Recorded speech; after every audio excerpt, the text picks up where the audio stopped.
Hola, buenas noches. Bienvenidos al Punto. La situación y la tensión entre Colombia y Venezuela está creciendo. Se produjo hace apenas unas horas un hecho inédito y es la aprobación, un primer paso a la activación del Tratado de Asistencia de Defensa Mutua, conocido como el TIAR. ¿Qué implicaciones tiene eso para nuestro país? ¿Hasta dónde puede llegar este discurso guerrerista de parte del vecino venezolano? Hoy lo vamos a hablar con un experto en asuntos de seguridad. Profesor Jairo Libreros, gracias por estar con nosotros. Muy buenas tardes, muchas gracias por la invitación. ¿Para qué sirve el TIAR? El TIAR ha sido uno de los tratados más importantes que se ha suscrito para consagrar algo que se ha replicado en otros lugares y es el concepto de defensa colectiva. Cuando un país del continente americano sea agredido por una potencia extranjera, el resto de países responden no solamente apoyándolo, sino brindándole un soporte militar para garantizar la paz y la estabilidad en América Latina. ¿Este TIAR cuándo nació? Este TIAR nació en 1947, se suscribió en la ciudad de Río de Janeiro, pero tiene un contexto particular. En los estertores de la Segunda Guerra Mundial, Estados Unidos se preocupó mucho por la situación de América Latina y que muy seguramente fuera utilizada esta región para atentar contra Estados Unidos. Y él formuló 4 herramientas para subordinar el apoyo de América Latina a Estados Unidos. En el 1945 formuló el Acta de Chapultepec, que crea el concepto de seguridad colectiva. En el 46 formuló el Plan Truman, que buscaba unificar la doctrina militar de todos los países del continente con base en Estados Unidos. En 1947 el TIAR, que es el concepto de defensa colectiva. Y en 1948 la Organización de Estados Americanos. ¿Por qué el TIAR no fue activado, o si fue activado, no lo sé, usted sabrá, con el tema de las Malvinas? Ese es uno de los grandes pecados que tiene no solamente el TIAR, sino particularmente Colombia. En 1982, el dictador Galtieri solicitó el apoyo de América Latina y propuso la activación para defenderse ante lo que se veía venir, una avanzada muy fuerte del Reino Unido con su poderío naval y aéreo, que era destacado en aquellos años y muy reconocido. Inmediatamente eso ocurrió. El gobierno del presidente Julio César Turbay Ayala, en la voz de su canciller Carlos Lemos Simons, alzó la voz para decir que no se podía activar por 2 motivos vitales. El primero de ellos, porque en ese momento quien ostentaba la condición de jefe de Estado no era un presidente legítimamente electo, sino un dictador. Con base en eso se dieron unas discusiones en Washington muy fuertes y Colombia lideró la oposición al apoyo militar para Argentina por cuenta de la dictadura. Esto en última instancia habilitó a Estados Unidos a brindarle apoyo logístico y militar al Reino Unido y para que recuperara la soberanía en Islas Malvinas. Volviendo al tema que nos atañe, y es el tema de Venezuela. ¿Esto hasta dónde puede funcionar? Porque hasta donde tengo entendido nunca se ha activado como tal. Esto no va a funcionar y nunca se ha activado. No me diga. Esto nunca va a funcionar y hay varios motivos. Yo creo que el tratado está muy bien realizado, pero el tratado y las buenas voluntades no son suficientes. Se requiere liderazgo y autorización y autoridad política. ¿Qué quiero decir con ello? En la década de los 50 y los 60 se solicitó la activación no menos de 20 veces y no fue posible sacarlo. Ya te conté la anécdota de los años 80 que generó unos roces que en ciertos niveles de cancillería entre Colombia y Argentina todavía se sienten. Y no se puede hacer nada por un motivo muy sencillo. La razón fundamental del TIAR es la utilización de los aparatos militares, llámelo usted tropas conjuntas, bombardeos, actividades armadas para entrar en otro país y repeler una agresión. Yo no veo a ninguna tropa de país latinoamericano engrosando las filas para tener un ejército muy grande e invadir a Venezuela. Eso no va a pasar. ¿Y entonces qué fue lo que se logró ayer en la OEA? Un saludo a la bandera, un parto de los montes. Se logró simple y llanamente confirmar que Colombia sí tiene el apoyo de 12 países. Que el cerco diplomático es una iniciativa importante, pero tiene un límite, que es la opción militar o el mismo TIAR. Pero también fue opacado por algo que no pasó desapercibido, pero se ha querido tapar un poco.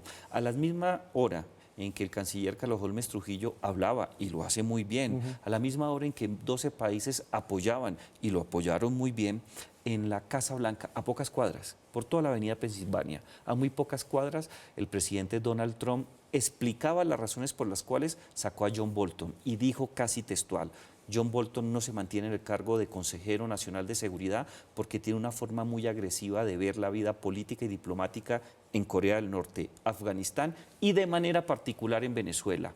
Y afirmó: no vamos a adelantar medidas fuertes en contra de Venezuela, sino apoyo humanitario para los migrantes. ¿Y eso Ahí qué murió quiere todo. decir?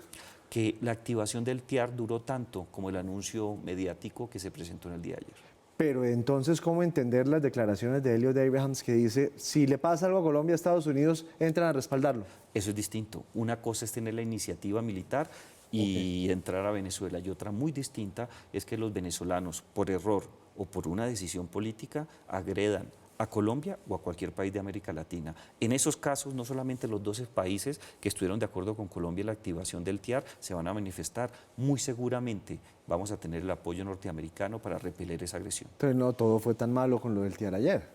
Yo creo que no todo es malo, pero sí es un saludo a la bandera porque no se avanzó. Veo muy difícil en el corto plazo que se active para la opción militar, porque el resto de medidas que trae el TIAR están establecidas en otros tratados. Romper relaciones diplomáticas, embargos o actividades de bloqueo marítimos que me parece que son muy fuertes, pero eso ya está en otro tipo de instrumentos internacionales o cualquier país por decisión propia las puede tomar. Profe, en su opinión, entonces, ¿qué hay que hacer con Venezuela? Porque nada pasa. Pasa de todo, pero nada pasa, como dice mi papá. Hay que actuar en Venezuela, sin lugar a ¿Pero dudas. cómo? Yo creo que hay una alternativa. El cerco diplomático no funcionó. El cerco diplomático hizo cosas buenas, pero no dio los frutos y en eso estoy de acuerdo. Los vecinos cerraron las fronteras y nosotros nos quedamos con los migrantes. También estoy de acuerdo, pero el tema creo que no es el diálogo ni posiciones militares en contra de Venezuela. Es necesario hablar, pero en Moscú y en Beijing. Si Moscú y Beijing le retiran el apoyo económico, militar y de soporte logístico a Venezuela, inmediatamente la dictadura va a tener problemas y va a buscar una solución. Pero eso no va a pasar. En el corto plazo no, o de pronto no hemos sido lo suficientemente hábiles para garantizar que los créditos y las inversiones de esos dos países, la intervención de Irán y la intervención de Cuba, se va a sostener en términos económicos. Se van a ir y puede volver la democracia. Creo que es la única alternativa. Pero eso es una labor imposible para un presidente latinoamericano o colombiano. Tal vez sí, pero si se logra el liderazgo de diferentes naciones en el marco de la OEA, se puede hacer algo. ¿Hasta dónde puede llegar un tipo como Nicolás Maduro? Hasta la guerra. ¿Usted cree que puede agredir a Colombia? Estoy absolutamente convencido. Porque lo que han dicho otras personas es que está buscando provocar para que Colombia sea la que actúe. Pero hemos visto que el gobierno colombiano muy sensatamente no ha querido actuar. Yo creo que no lo ha hecho. ¿Usted cree que llegará hasta ese punto de Yo que creo que agreda? es capaz de llegar hasta ese punto. Si tú miras lo que ha sido la historia de los dictadores en América Latina, encontrarás que en los momentos más críticos siempre lanzan banderas nacionalistas para prevenir un ataque, pero si es necesario adelantarlo y mantenerse en el poder, lo hacen. Lo hizo Fujimori frente a Ecuador. Lo hizo el propio Leopoldo Fortunato Galtieri al confirmar la invasión de Malvinas. Y si tú miras otras experiencias internacionales, siempre ocurre. Y yo creo que Colombia ha sido muy prudente, pero no es suficiente. Tampoco se trata de mostrar el poderío militar que tiene Colombia frente, aparentemente, a un poderío aéreo y especialmente naval que tiene Venezuela. Pero yo creo que sí se trata de ser un poco más hábiles en ese tema. Yo creo que en cualquier momento Maduro, en una situación mucho más crítica, porque todavía el colapso demanda tiempo en Venezuela, puede optar por una acción militar. ¿Militarmente Colombia tiene cómo responder ante Venezuela? Yo creo que Colombia tiene fortalezas militares desde el punto de vista técnico, desde el punto de vista humano, tiene experiencia en maniobras militares, pero hoy día, especialmente por cuenta de lo que ha ocurrido en los últimos 40 años, el factor decisivo es la capacidad aérea. Sí es cierto que los Sukhoi funcionan, sí es cierto que la flota de bombarderos, no digo toda, ni siquiera digo la mitad, un cuarto de lo que ellos tienen está funcionando, son en los primeros momentos de cambio mucho más fuerte que nosotros. ¿Nuestra Fuerza Aérea es así de incapaz? No, yo creo que es muy capaz, pero no tiene el soporte técnico ni tecnológico, ni mucho menos los aviones de punta para enfrentarlo. Escuchábamos a Pedro Carrero hablar de unas coordenadas que obviamente están en Google y de unas velocidades de unos aviones que no funcionan. Hombre, ¿cómo hace una dictadura de esas para enviar estos tipos de mensajes. Eso no es venezolano, eso es como de otra isla por ahí del Caribe. Claro que Esa sí. estrategia mediática, Hay que tener del en cuenta, pavor, del miedo. claro, hay que tener en cuenta que la inteligencia cubana es muy experimentada a nivel internacional, es victoriosa, ha salido triunfante frente a las diferentes inteligencias de Occidente que no pudieron sacar, por poner solamente un ejemplo, al señor Fidel Castro del poder. En segundo lugar, es cierto lo que tú dices, las coordenadas se encuentran, pero también es cierto que todos los países, en tiempos de paz o en tiempos de guerra, juegan a escenarios de hipótesis de guerra. Es el trabajo habitual que debe tener cualquier fuerza militar, por sencilla o poderosa que ésta sea. La gran preocupación en cierta medida está en los objetivos militares, pero también han hablado de objetivos civiles que comprometen la infraestructura colombiana y la sociedad civil o la población civil colombiana. El tema es muy sensible, pero yo creo que uno no puede tomar decisiones de seguridad y defensa nacional con los gritos de un tercer personaje que tiene muy poca reputación y que se vanagloria de hablar duro.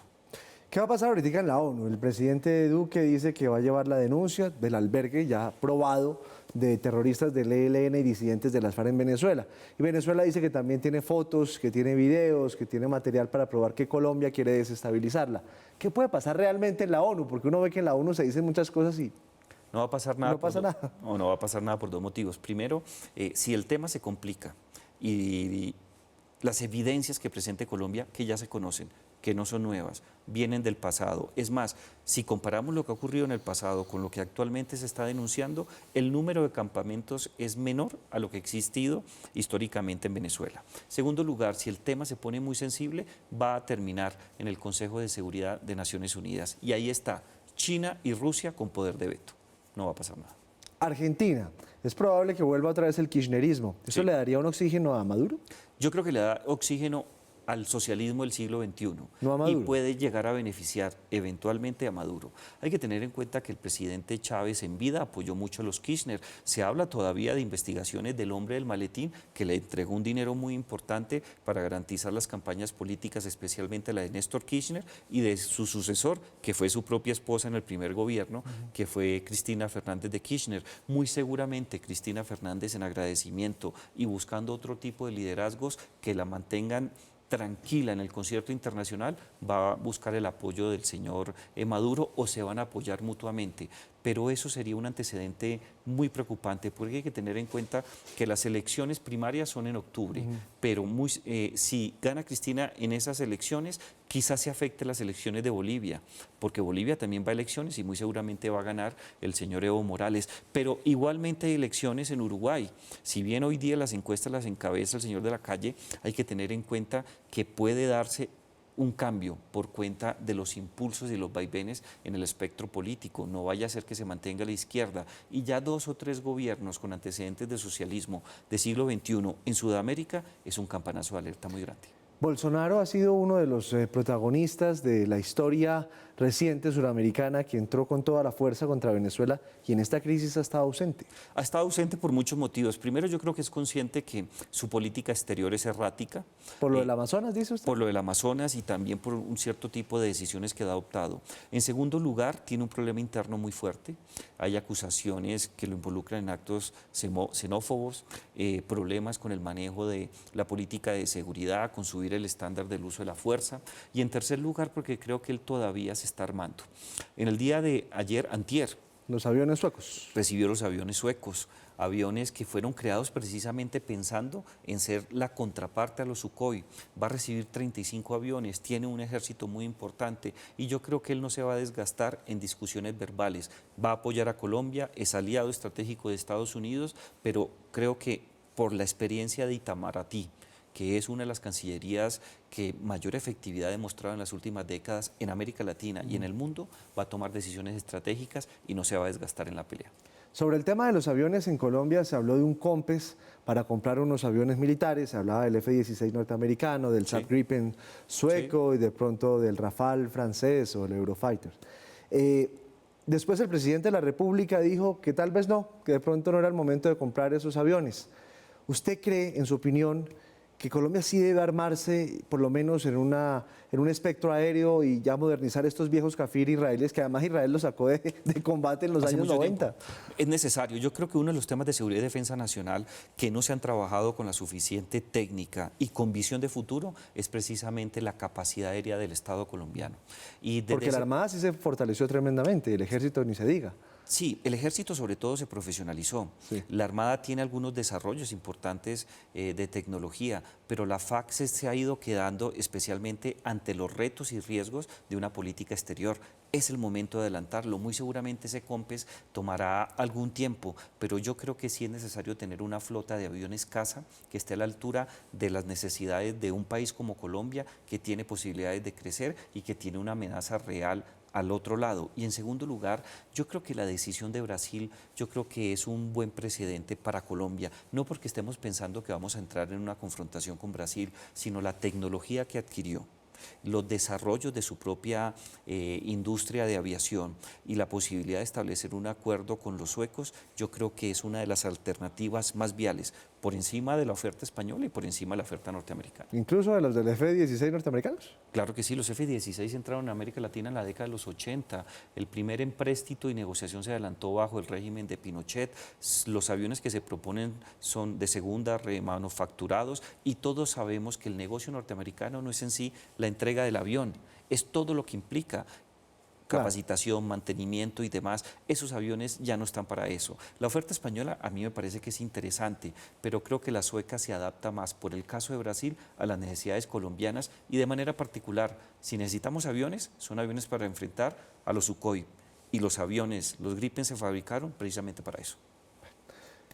El que sabe, sabe. Profesor, muchísimas gracias por estar con nosotros. Es una clase hablar con usted cada vez que nos acompaña. Para mí es un honor estar contigo, muchas gracias. Me conecto con el set de Red Más Noticias. ¿Qué pasará con esta historia? ¿Cuál será la segunda parte? Por lo pronto los dejo con las imágenes del día y en segundos nos encontramos con Mauricio Reina y con Paula García y con Carlitos Salas. Ya nos vemos.